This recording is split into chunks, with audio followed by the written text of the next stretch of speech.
great pleasure of welcoming the Vice Minister of the International Corporation for the Netherlands. She likes to be called Kitty, to our Big Bold interview series. Just to say hello to you and thank you so much for joining us. Hi, Damilola, and hi, everyone. So, Netherlands, as we know, is a true global leader in terms of really focused on energy access and leaving no one behind. And you particularly have a passion for the youth as well.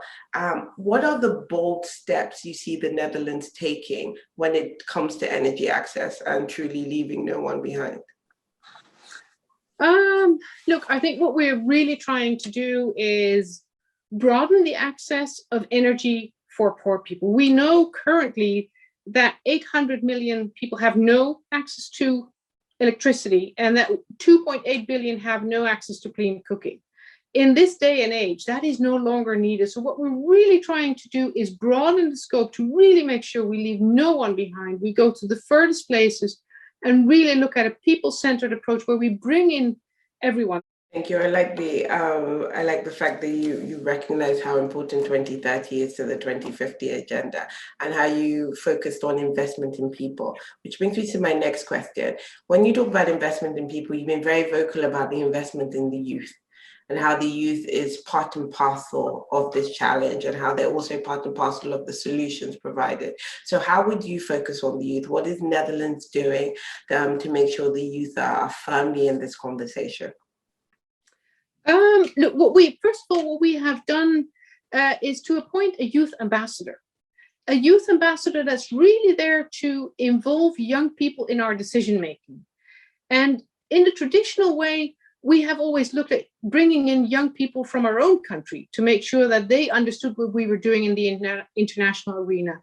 Now we've really tried to focus on how do we bring in the youth from the countries where we work, bringing youth from Mali, bringing youth from Burkina Faso, from Ethiopia, to really have them articulate their passion, their needs, their perspective of a future of a life in dignity. And that is the vision that should guide us, because that is the determinant of success.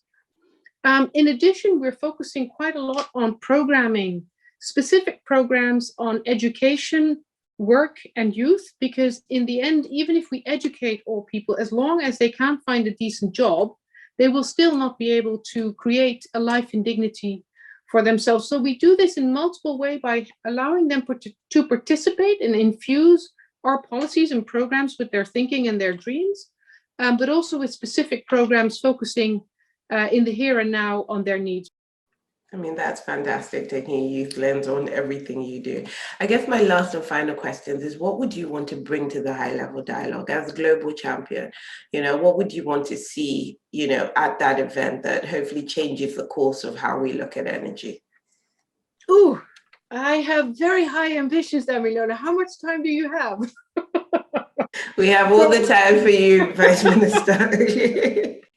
No, so a couple of things, if I may. I think one of the key things that we would like to bring to the high-level dialogue really is an increased focus on not just energy transition, although that's incredibly important, but really looking at energy access, looking at the many people that have no access to energy whatsoever, that are left behind by the system.